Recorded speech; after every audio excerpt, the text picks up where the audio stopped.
Before the break, we started a very informative and inspirational discussion about a rare neuromuscular disorder called Pompe disease with Dr. Byrne and one of his very special patient families. And now we're joined by 3 adult Pompe patients who have some very compelling stories of their own. Allison Kwiatkowski, Jenny Wilder, and Brian White. Thank you so much for being here this morning. Thank you. Allison, I want to start with you. I learned a lot with the doctor and the families in terms of how early detection is really important, early diagnosis. So tell me how you came to know you had Pompe disease. It took a long time for me. It did? Yes. I started, when I was 2 years old, we discovered that I have elevated liver enzymes. But there were no other symptoms at the time, so my doctor just had me monitor it, basically. Okay. And it wasn't until I reached my early 20s that I actually started having more severe symptoms. 20s? Yes. Symptoms like? Difficulty breathing, especially during sleep. And actually, I lost some weight, and my doctor thought that maybe it was anxiety. She actually checked me into the hospital under suspicion of anorexia. Really? Right. And no diagnosis of Pompe disease? No. Almost 20 years later? Yes. Jenny, what about you? Did it take that long for you? It took a long time. Actually, I developed symptoms back in the 1990s, and through different muscle biopsies and trying to figure out what it was, a misdiagnosis. I was misdiagnosed with anything and everything on every kind of medicine that you can think of.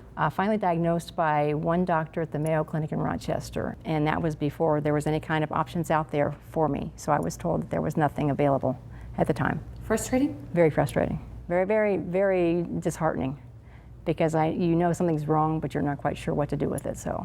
And no one can lead you in any kind of direction? No one could at the time. Brian, did it take that long for you? I had a very similar situation. I was 35 years old, normal guy, nothing different. Then all of a sudden, out of the blue, I started falling asleep. My computer, driving the car, in the driveway, watching my kids play. And you know that's not like you? Yeah, that was not normal. So went through a series of doctors, pulmonologists, several neurologists. It took about 3 years to finally, multiple biopsies, to finally figure out what it was. And would you do your own kind of research to see if you could find out something? Yeah, you have to be your own advocate. And I think, frankly, after about 2 years, my wife and I knew it was Pompe disease. A year before diagnosis, we had pretty much figured it out ourselves, even before the... But still no concrete answer? No, not at all. All right, I know you guys are doing a lot better, and I want to hear more about your life and how this has not even stopped you from doing what you want to do with your future. So stay with us, because coming up after the break, we're going to find out how they're doing and what advice they have for viewers out there who may know someone with these symptoms or maybe know someone with Pompe disease. So stay right there.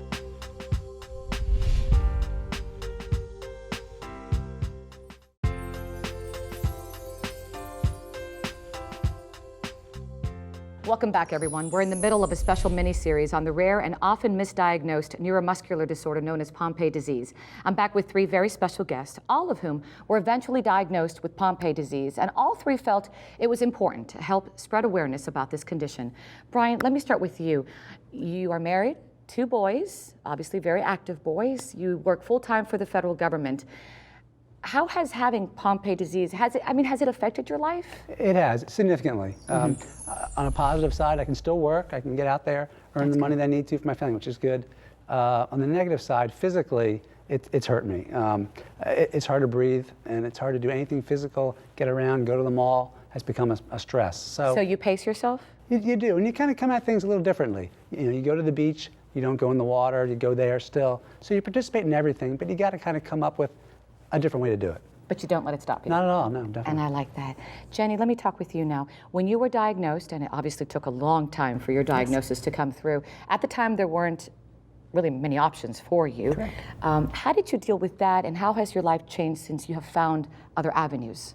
I was teaching. I'm a retired educator. Okay. And I think the big part was, I know to watch diet, exercise, and I kept going. I think my attitude was the big part of it. Being around children naturally keep you upbeat, and no matter what, I was with them. I might be lagging behind them in some way, but we kept up, and they were very gracious about keeping up with me. But I think that was a biggie, and I think that with the options that are available today and paying attention to my body, okay, is what tells me. And when I retired, I still work in the yard, do photography. I mean, I have to pace myself also. I learned to compensate. But I think the attitude is the key. I think that's the big key for me. And another key for you, Allison, has been your diet and exercise. I know you've changed it a lot. Tell me what you do. Right. So right now I follow a high protein and low carb diet, Okay. which has helped, and I exercise every day. I rotate between Zumba classes. I love Zumba. Zumba's amazing. Do you move a lot with Zumba? Oh yeah, of Yeah, course. okay. I do some weight training, Okay. and I have a home exercise program that a physical therapist helped me develop. And I know something else that's helped you has been the helping hand of Dr. Byrne. I know he's been impactful for Yes. you. Can you share that?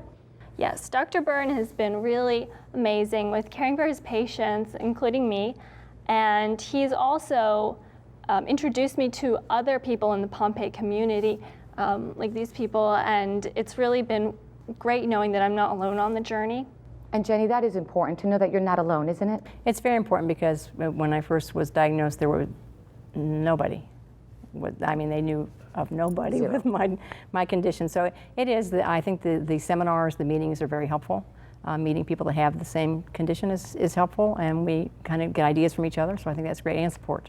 And Brian, not only just the support, but the awareness that we're creating this morning, because I'll be honest, before you came, I had not heard of this. Right. So for me, it's been an eye-opening experience, and I think that's key. No question. And I think what we've all learned too is the most important thing is to be your own advocate. We've gone through this process, been kind of bounced around through the medical system, and you got to keep pushing.